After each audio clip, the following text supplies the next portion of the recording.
కొన్ని విషయాలు రాజకీయ నాయకులకు సంబంధించి ప్రజాప్రతినిధులకు సంబంధించి కొన్ని విషయాలను మీరు గమనించాల్సిన బాధ్యత ఉంది. వాస్తవ సత్యాలను తెలుసుకునే దానికోసం మీరు కొంత యోచన చేయాల్సిన బాధ్యత ఉంది. ఎన్నికల కంటే ముందు మా పార్టీ అధికారంలో ఉన్నప్పుడు నేను ఈ నియోజకవర్గ ఎమ్మెల్యేగా కొనసాగినంత కాలము నా పైన తెలుగుదేశం పార్టీ చేసినటువంటి నాయకులు చేసినటువంటి విమర్శలు, బురదల్లే ప్రయత్నం అంతా ఇంత కాదు ప్రజలారా. నా సహనాన్ని పరీక్షించినారు. నా హృదయాన్ని ఎన్నోసార్లు అబద్ధాలతో బాధించినారు. చిట్ట చివరకు వారి అబద్ధాలు ఎంత దూరం పోయినాయంటే, ఎంత పరాకాష్ఠ చేరుకున్నాయంటే, ఆనాడు చివరకు పేదవారి కోసం నేను అన్నదానం చేస్తే రాజన్న పేరుతో రాజన్న భోజనం అని అన్నం పెడితే ఆ అన్నం కూడా నేను మట్కా, గుట్కా, క్రికెట్, జూదము, ఇసుక తదితర అసాంఘిక కార్యకలాపాల ద్వారా ధనాన్ని సంపాదించి నేను ఆ పేదవాళ్ళకి అన్నం పెడతానని చెప్పి నన్ను మాట్లాడినాను. వాళ్ళ నోటికి ఎంతో కొంత ఒక 5 పైసలు 10 పైసలు హద్దు ఉండి నేను తినే అన్నం అది అన్నం చెప్పలే. నేను, నా భార్య, నా పిల్లలు తినే అన్నం ఆ డబ్బుతో అని చెప్పలే. అంత నీచంగా ఒక్కసారి 2 సార్లు కాదు వాళ్ళు విమర్శ చేసిన ప్రజలారా మీరు గమనించండి. 2 సంవత్సరాల పొడుగున కరోనా వచ్చిపోయిన తర్వాత నుంచి ప్రారంభించారు. ఆ ప్రారంభం ఎన్నికల్లో నేను ఓడిపోయేంత వరకు, ఎన్నికల్లో ఓడిపోయిన తర్వాత కూడా, ఎన్నికలకు ముందు నన్ను మాట్లాడేదానికి కారణం 4 ఓట్లు సంపాదించుకొని వాళ్ళు గెలవడం కోసం, ఎన్నికల తర్వాత కూడా అడపాదడపా మాట్లాడేదానికి కారణం వారిని నేను మాట్లాడకుండా ఉండేదాని కోసం. కానీ ఒక్కటి కూడా సత్యం వాళ్ళు మాట్లాడలే ప్రజలారా. వాళ్ళు నేను ఆనాడు అదే మాట చెప్తా ఉన్నా, ఈనాడు అదే చెప్తా ఉన్నా. జన్మనిచ్చిన తల్లిదండ్రుల సాక్షిగా అంటే ఎగతాళి చేసినారు. మనం కొలిసే ఆ దేవుని సాక్షిగా అని ప్రమాణం చేస్తే పచ్చి అబద్ధము, దేవునికి కూడా మోసం చేస్తాడు రాచమల్లు అన్నారు. ఆత్మ సాక్షిగా చెప్పిన ఆనాడు, బిడ్డల సాక్షిగా చెప్పిన ఆనాడు, ఈశ్వరుని సాక్షిగా చెప్పిన ఆనాడు నేను మట్కా వాళ్ళతో గాని, గుట్కా వాళ్ళతో గాని, క్రికెట్ బెట్టింగ్ల వాళ్ళతో గాని, జూదం నిర్వహించే వారితో గాని, అక్రమ బియ్యం రవాణా చేసే వారితో గాని, చిట్ట చివరకు ఇసుక గాని నేను రాగిన 50 పైసా సంపాదించాలని చెప్పాను. నేను నిర్వహించలేదు, నిర్వాహకులతో నాకు సంబంధాలు లేవు అని చెప్పిన రోజు. మా వ్యాపారం ప్రధానమైనటువంటి నా ఆర్థిక బలానికి కారణం మా అన్నగారని చెప్పిన అన్నాడు. రియల్ ఎస్టేట్ వ్యాపారం అని చెప్పినాం. నిజాయితీగా నిర్భయంగా చెప్తా ఉన్నా. తమ్ముని ఎదుగుదల కోసం మా అన్న తన జీవితాన్ని అంకితం చేసినాడు అనుకోండి. నా ఎదుగుదల కోసం రాజకీయంగా, సామాజికంగా, వ్యక్తిగతమైనటువంటి గౌరవ ప్రతిష్టలతో నేను జీవించడం కోసం తన కష్టాన్ని నాకు దారపోసినాడు. మంచి అన్న. ఈ కాలంలో ఎవరైనా ఆదర్శంగా తీసుకోవాలంటే మా అన్నం తీసుకోవచ్చు. కానీ లాస్ట్ కు ఆయనను కూడా, ఆయన నిజాయితీ, ఆయన కష్టాన్ని కూడా ఆర్బీఐకి మార్చినారు. ఆర్బీకే ట్యాక్స్ అని మార్చినారు. రాచమల్లు, బంగారెడ్డి, కిరణ్ కుమార్ రెడ్డిని మార్చినారు. ప్రవీణ్ చేసిన విమర్శను వరదరాజరెడ్డి భుజానికి ఎత్తుకున్నారు. చెప్పాలంటే కష్టం ఒకరిది, లాభం మరొకరిది. తెలుగుదేశం పార్టీలో కష్టం ప్రవీణ్ది, లాభం వరదది.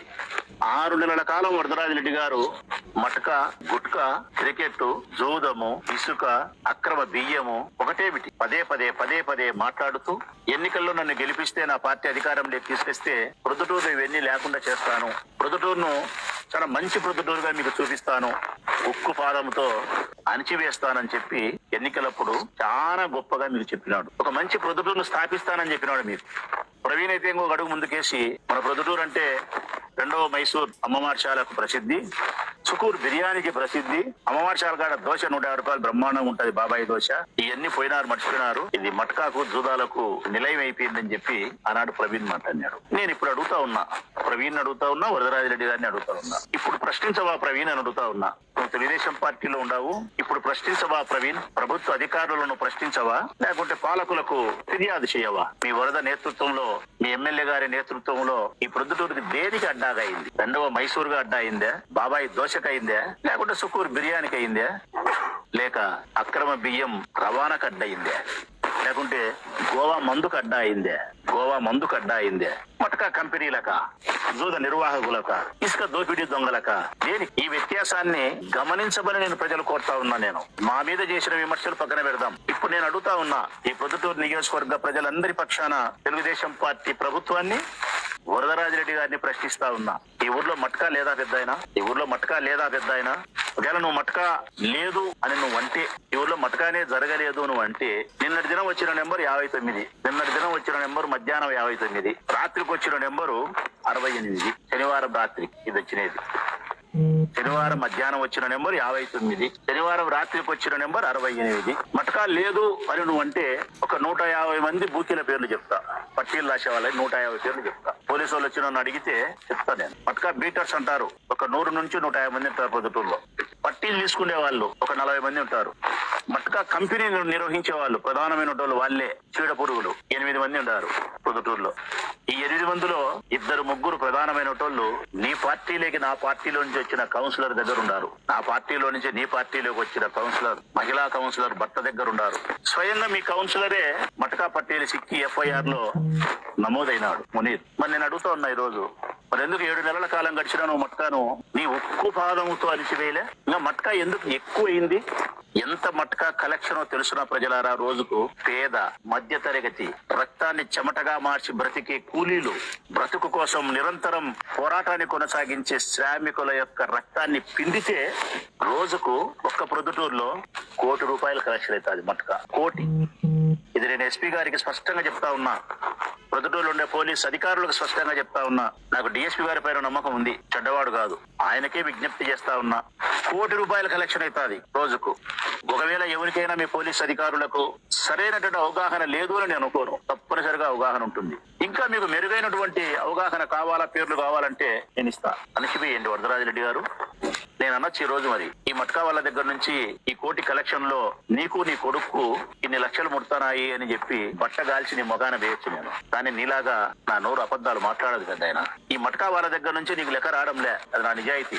నిజంగా చెప్తా ఉన్నా, నువ్వు నాకు చెప్పలేట్లా నా గురించి. నువ్వు ఈ మట్కా వాళ్ళ దగ్గర నుంచి నీకు లెక్క రాలే. ఈ మట్కా ఆడుకోండి అని చెప్పి నువ్వు చెప్పలే. కానీ ఈ మట్కాను నిర్మూలించడానికి నువ్వు తీసుకునే చర్యలు లేవు. నీ మనసులు మట్కా కంపెనీలు పెడితే నువ్వు మందలించే పరిస్థితుల్లో లేవు. నువ్వు నీ కొడుకు. నువ్వు మందలించేవానివైతే నేను చెప్పిన కౌన్సిలర్ భర్తను మీరు బయటకు పంపిస్తారు. నువ్వు మందలించేవానివైతే మునీర్ కౌన్సిలర్ పదవికి రాజీనామా చేపిస్తావు. పోలీసులు పిలిచి మట్కా బీటర్లకు కాదు వేయాల్సిన నరదండాలు మట్కా కంపెనీని నిర్వహించే వాళ్ళకు ఈ ₹1 కోటి కలెక్షన్ తీసుకుంటారు చూడి, వాళ్ళకు చేతులకు అరదండాలు వేపించింది. వేపి లేదు అంటే రాజకీయ ప్రయోజనాన్ని ఆశించి మౌనం దాల్చిరావు. మరి దీనికి ఏం సమాధానం చెప్తావు? రెండవది, బియ్యం చాలా సార్లు మాట్లాడినావు. అప్పుడు అక్రమ బియ్యం సంబంధించి రవాణాకు సంబంధించి చాలా సార్లు మాట్లాడినావు. ఏదైనా ఎలక్షన్లకు ముందు 2 టౌన్ లో CIగా పనిచేసే నరసింహారెడ్డి గారి మీద కూడా అలిగేషన్ చేసినావు, పెద్దగా చేసినావు. నాకు అంటగట్టి లింకప్ చేసినావు, నాకు అంటగట్టే ప్రయత్నం చేసినావు. ఏ కర్మ ఏ పాపమో తెలియదు నాకు. నేను అక్రమ బియ్యమే రవాణా చేసి ఉంటే, నేను కొనిచ్చింటే నాకు ఆ బియ్యం అన్నమే పుట్టకుండా పోవాలా, ఈశ్వరుని శాపమే ఉండాలన్నా. ఈ రోజు మేం చెప్పేది కాదు, ఈ పత్రిక ఆంధ్రజ్యోతి ఆగని రేషన్ దందా. ఈ పత్రిక ఆంధ్రజ్యోతి నిన్నలేమన్నా ఆటోనగర్ లో, నిన్నలేమన్నా 124 మూటలు. ఇప్పటి వరకు 90 సార్లు పట్టుకుంటారు.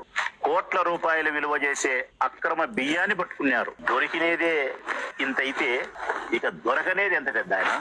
దొరకనేది ఎంత? మీ కౌన్సిలర్ ఇంటి మీదనే దాడి చేసి బియ్యం పట్టుకున్నారు, మీ కౌన్సిలర్ భర్త. ఈ అక్రమ బియ్యం రవాణా చేసేదే నీకు దగ్గరగా ఉండే ప్రధానమైన 2-3 కౌన్సిలర్లు. మరి ఎందుకు అక్రమ రవాణాను నువ్వు బియ్యాన్ని ఆపలేకపోతున్నావు? తప్పు చేసే నీ కౌన్సిలర్లను ఎందుకు పార్టీ నుంచి పదవుల నుంచి తప్పించలేకపోతున్నావు? వారిని ఎందుకు నీ పక్కన పెట్టుకోగలుగుతున్నావు? ఫ్లెక్సీలు వాళ్ళే వేస్తారు. నీ మట్కా పట్టి తీసుకునేవాడు ఫ్లెక్సీ వేసినాడు ఒకటి నీది, చూసుకో. ప్రొద్దుటూరులో బియ్యం తోలేవాడు కొనేవాడు ఫ్లెక్సీలు వేసినాడు నీ, చూసుకో నువ్వు కావాల్సింటే. మరి ఆ రోజు మాట్లాడే మాటలకు ఈ రోజు జరుగుతున్న వ్యవహారానికి పొంతన లేదు పెద్ద ఆయన, పొంతన లేదు. ఇవి గమనించమని నేను ప్రజలు కోరుతా ఉన్నా. నేను ఈ పార్టీ అధికారంలోకి వచ్చిన తర్వాత, వరదరాజిరెడ్డి గారు ఎమ్మెల్యే అయిన తర్వాత ఈ ప్రొద్దుటూరు అపరిశుభ్రమైన వాతావరణంలోకి నెట్టబడింది. జూదాలకు వ్యసనాలకు నిలయమైతా ఉంది. ఇదే అక్రమ బియ్యం తర్వాత మందు మేమేమో మందు బ్రాందీ షాపులన్నీ ప్రభుత్వం చేత మేము నడిపిస్తే, ఈ ప్రభుత్వం వచ్చిన తర్వాత ప్రైవేటు వ్యక్తుల చేతికి ఇచ్చి మద్యం ద్వారా విచ్చలవిడిగా డబ్బు సంపాదించాలని చెప్పి ప్రభుత్వం దోచుకుంటే వ్యాపారస్తులు దోచుకునే ప్రయత్నం చేస్తే, అంటే మీ వాళ్ళే బ్రాందీ షాప్ ఓనర్లు ఆల్మోస్ట్. ఇది సాలదని చెప్పి ఒకవేళ బ్రాందీ షాపులు నడిపే వ్యాపారస్తులు దోచుకుంటున్నారనే మాట నేను అనలేను. ఎందుకంటే న్యాయబద్ధంగా వాళ్ళు తీసుకున్నారు, కట్టినారు, చేసినారు. వాళ్ళ దగ్గర నుంచి మీ తెలుగుదేశం పార్టీ నాయకులు బెల్ట్ షాపులు నిర్వహిస్తున్నారే, దీనికి సమాధానం చెప్పాలా? ఈ ప్రభుత్వం చెప్పాలా? వరదరాజిరెడ్డి గారు చెప్పాలా? నీతికి మారుపేరైనటువంటి వరదరాజిరెడ్డి గారు చెప్పాలా? రెండవ భారతీయుడైనటువంటి వరదరాజిరెడ్డి గారు చెప్పాలా? భారతీయుడు 2 వచ్చిందంట, 3 పెద్ద ఆయన చెప్పాలా సమాధానం? పల్లెకు బెల్ట్ షాపులు ఉన్నాయి, 1, 2, 3. నీ ఇష్టం. నంగనూరు పల్లె, కొరపాడు, గోపల్లె, పైరాల, ఏ పల్లె కావాల్సి ఆ పల్లెలో ఉంది. ఈ పల్లెలో లేదని చూపించు బెల్ట్ షాపులు. చిన్న పల్లె అయితే 1 ఉంది, కొర్రపాడు లాంటి పల్లెలు అయితే 4 ఉన్నాయి. ధరలు కూడా ఎంతో తెలుసునా? బ్రాందీ షాపులు అమ్మే 120 రూపాయలు వాటర్ బాటిల్, పల్లెలో అయితే 150 రూపాయలు. బ్రాందీ షాపులు అమ్మే మరో రకం 150 రూపాయలు బాటలు, పల్లెలో అయితే 180 రూపాయలు. అంటే ఒక్క వాటర్ బాటిల్ మీద 30 రూపాయలు అధికంగా అమ్ముతున్నారు. ఒక్క ఫుల్ బాటిల్ మీద 120 రూపాయలు అధికంగా అమ్ముతున్నారు. వ్యవసాయం చేసుకునే వారికి, వ్యవసాయ కూలీలకు రేట్లు ఎక్కువ. కారణం వాళ్ళు యథేచ్ఛగా డబ్బులు సంపాదిస్తున్నారు కదా మీ ప్రభుత్వంలో. యథేచ్ఛగా కోట్ల రూపాయలు రైతులు సంపాదిస్తున్నారు. ఒట్టి పుణ్యానికి వాళ్ళకి లెక్కొచ్చాందని చెప్పి వాళ్ళకు ధరలు ఎక్కువ పెట్టింగా అమ్మిస్తున్నారు. పల్లెల్లో ఏమైనా మద్యాన్ని ఏరులై పారిస్తే ఈ రాష్ట్రం ఉండేదానికే పోయేదానికే, పెద్దయినా ఈ ఊరు ఉండేదానికే పోయేదానికే. ఇంతకుముందు మన పిల్లప్పుడైతే పల్లెలంటే పాడి పంటలకు పరిశ్రమ, పాడి పరిశ్రమ. ఈ వద్దు చంద్రబాబు నాయుడు గారి నేతృత్వంలో మా పెద్ద ఆయన వరదరాజిరెడ్డి గారి నాయకత్వంలో ప్రొద్దుటూరు నియోజకవర్గం బ్రాందీకి కుటీర పరిశ్రమ. పల్లెలోను బ్రాందీకి కుటీర పరిశ్రమ, పల్లెలోను. ఈ బెల్ట్ షాపులన్నీ నిర్వహించేది తెలుగుదేశం పార్టీ నాయకులు కాదా? ఆ నాయకులకు సంబంధించిన అనుచరులు, కార్యకర్తలు కాదా అమ్మేది? ఈ విషయం సైతం ఎక్సైజ్ డిపార్ట్మెంట్ వారికి తెలియదా? మరి ఎందుకు నియంత్రించలేకపోతున్నారు? తెలుగుదేశం పార్టీ వాళ్ళు అమ్ముతున్నారు కాబట్టి, వరదరాజిరెడ్డి ఎవరిని పట్టుకోవద్దని చెప్పినాడు కాబట్టి ఎవరిని పట్టుకోలే. ఎమ్మెల్యేనే గట్టిగా చర్యలు తీసుకుంటే ఎందుకు పట్టుకోరు? మరి వరదరాజిరెడ్డి గారు ఆ రోజేమో పెద్ద పెద్ద మాటలు ఆ రోజు మాట్లాడా, ఈ రోజేమో ఇంకో రకంగా జరుగుతా ఉంది. ఆ మందు కూడా మళ్ళీ అది బెల్ట్ షాపులు చాలవని ఇది గోవా మందు. ప్రొద్దుటూరులో 4 ఉన్నారు ప్రధానంగా. గోవా నుంచి మందు తెచ్చి అమ్మేవాళ్ళు. అన్ని చెప్తాను కదా నేను. 4 ఉన్నారు ప్రధానంగా. మందు పట్టుకున్నారు గురువై తోటలో 4 ఉన్నారు. గోవా మందు ఇది వైను. దీని విలువ 750 రూపాయలు గోవాలో. ఇక్కడ అమ్మేది 2000 3000. 750 రూపాయలు ఈ వైన్. ఇక్కడ అమ్మేది 3000 రూపాయలు అంట. ఇక్కడ బ్రాందీ షాపులలో దొరికే మంది మ్యాన్సనోస్, రాయల్ ఛాంజ్ ఇవన్నీ తెచ్చి అమ్ముతున్నారు. గోవా నుంచి అన్ని తెచ్చి అమ్ముతున్నారు. ధర కొంచెం డిఫరెన్స్ ఉంటుంది. కానీ ఈ మందు బాగలేదంట, ఆ మందు బాగుందంట. బ్రాందీ షాపుల్లో అమ్మే మందు బాగలేదు, గోవా నుంచి వచ్చే మందు బాగుంది కాబట్టి అదే కొంటామని చెప్పి ప్రజలు అది కొంటున్నారు. ప్రజల యొక్క బలహీనతను ఎన్క్యాచ్ చేసుకుంటున్నారు చీకటి వ్యాపారస్తులు. దీన్ని గమ్మున చూడకుండా గమ్మున ఉండారు ప్రభుత్వ అధికారులు. ఆ ప్రభుత్వ అధికారుల చేత గమ్మున ఉండేదానికి కారణము వరదరాజిరెడ్డి, రాజకీయ నాయకులు, ప్రభుత్వంలో ఉండేవారు. ఇది నగ్న సత్యం కాదా ప్రజలారా? ఇది చాలదని చెప్పి శనివారం రోజు ఎస్పీ గారిని అపాయింట్మెంట్ అడిగినాడు పెద్ద ఆయన. శనివారం రోజు కారణం ఏమంటే జార్జి క్లబ్ కు సంబంధించిన కొంతమంది ఆయన మనుషులు పేర్లు కూడా తెలుసున్నారు. మేము ఇసుపెటాకులు ఆడుకుంటాం పెద్ద ఆయన, ఇది మాకు ఇసుపెటాకులు ఆడుకుంటాం, మాకు అనుమతి. పిల్లోడు తల్లి దగ్గరకు వచ్చి దీపావళి వచ్చాది నాకు పటాకులు కొని నాయన అంటాడు చూడి, అట్లా మేము ఇసుపెటాకులు ఆడుకుంటాం అంటే పెద్ద ఆయన శనివారం రోజు ఫోన్ చేసి ఎస్పీ గారికి నేను వస్తానని నేను అడిగితే ఆయన రమ్మంటే మరుస రోజు ఇలా బయలుదేరడానికి సిద్ధమైతే అడిగిన మనుషులను అక్కడికి పంపిస్తే ఎస్పీ గారు అర్జెంట్ పని లేకపోవడం వల్ల వాయిదా వేస్తే మరి మరుస రోజు మళ్ళా పోయి కలిసి జార్జి క్లబ్ లో జూదం ఆడుకునే దానికి అనుమతి ఇప్పించినాడు పెద్ద ఆయన. నిన్నటి దినము కార్స్ అన్నారు జార్జి క్లబ్ లో. నిన్నటి దినం ఒక్కరోజు ఇసుపెటాకులు అన్నారు. ఇదే క్లబ్బులలో రాష్ట్ర వ్యాప్తంగా జగన్మోహన్ రెడ్డి గారి ప్రభుత్వంలో మేము క్లబ్బులు మూతేపించినాం అఫీషియల్ గా ఎక్కడ ఆడకూడదని చెప్పి. ఇప్పుడు జమ్మనమడుగులు ఆడుతున్నారు, మోసోట ఆడుతున్నారు, అన్ని ఆడుతున్నారు. ప్రొద్దుటూరులో పెద్ద ఆయన స్వయంగా ఎస్పీని కలిసి జూదం ఆడిపిస్తున్నాడు. ఆ జూదము పొద్దుపోయేదానికి తక్కువ అని చెప్పి ఇంత ఆట ఆడుతున్నారు ఎస్పీ గారు. కుటుంబాలు చితికిపోయేంత, ఆర్థికంగా కుటుంబాలు చితికిపోయేంత ఆడతారు. లక్షల రూపాయలతో రమ్మి ఆడతారు. బ్యాంకి 2 లక్షలు 3 లక్షలు 1,00,000 రూపాయలు బ్యాంకీలు ఆడి కుటుంబాలే సర్వనాశనం అయిపోయే జూదం. సాయంకాలం 5 నుంచి 9 వరకు ఎప్పుడు ఆడాల్సి ఉంటే తెల్లవారులు కూడా ఆడతారు పోను. ఎన్ని గతంలో జరిగినా ఎస్పీ గారు వీటికి వరదరాజిరెడ్డి గారు మిమ్మల్ని వచ్చి కలిసి అడిగి ప్రోత్సహించే విధంగా ఆయన ప్రయత్నం చేస్తున్నాడంటే ఇది మా దౌర్భాగ్యం, పొద్దుటూరు పట్టణ ప్రజల యొక్క దౌర్భాగ్యం. నేను ఎస్పీ గారిని విజ్ఞప్తి చేస్తా ఉన్నా, దయచేసి వాటికి అనుమతి ఇయ్యొద్దు. జూదాలకు గాని ఇప్పుడు నేను చెప్పిన అంశాలకు గాని మీరు అనుమతి ఇయ్యొద్దు. సంసారాలు సర్వనాశనం అయిపోతున్నాయి. విపరీతంగా ప్రచారం చేశాడు పెద్ద ఆయన జూదం గురించి. ఆయన గెలుస్తానే మొట్టమొదటి ప్రభుత్వం ఏర్పడిన తర్వాత మొట్టమొదటి ప్రొద్దుటూరులో మంగతాయి ఆడిపించిందే చౌటపల్లెలో. మొట్టమొదటి జూదం నిర్వహించిందే చౌటపల్లెలో. కొన్నాళ్ళు జూదం నిర్వహించినారు. ఆ తర్వాత మళ్ళీ పోలీసులు ఎస్పీ గారు కొత్తగా వచ్చిన తర్వాత ఆనాటి ఎస్పీ పేరు ఏం పేరు హర్షవర్ధన్ గారు వచ్చిన తర్వాత ఆయన నియంత్రిస్తే విధిలేని పరిస్థితుల్లో చౌటపల్లె జూదం బంద్ అయింది. ఇప్పుడు మళ్ళా కొత్తగా జూదం నడపాలని చెప్పి ప్రయత్నం చేస్తున్నారు. ఇప్పుడు ఇన్ఛార్జ్ ఎస్పీ ఉన్నాడు. ఈ ఎస్పీ గారు పోయిన తర్వాత కొత్త ఎస్పీ వస్తాడు. కొత్త ఎస్పీ వస్తే కనుక మనం మాట్లాడుకొని ఏర్పాటు చేసుకున్నామని చెప్పి తెలుగుదేశం పార్టీ నాయకులు వరదరాజిరెడ్డి గారితో మాట్లాడుకుంటున్నారు. మరి దీనివల్ల మీ ప్రయోజనం ఏమి? మీ ఆర్థిక లాభం ఎంత? చౌటపల్లెలో జూదం నిర్వహించలేదా? కొత్త ఎస్పీ వస్తే మాట్లాడుకొని నడపాలని చెప్పి వాళ్ళు ప్రయత్నాలు చేయడం లేదా? నేను చెప్పినట్టు గోవా మందు దొరకడం లేదా? నేను చెప్పినట్టు అక్రమ బియ్యం రవాణా పట్టి మీద జరగలేదా? నేను చెప్పినట్టు మటక ₹1 కోటి జరుగుతుంది. ఇది మీ కౌన్సిలరే పట్టుబడలేదా?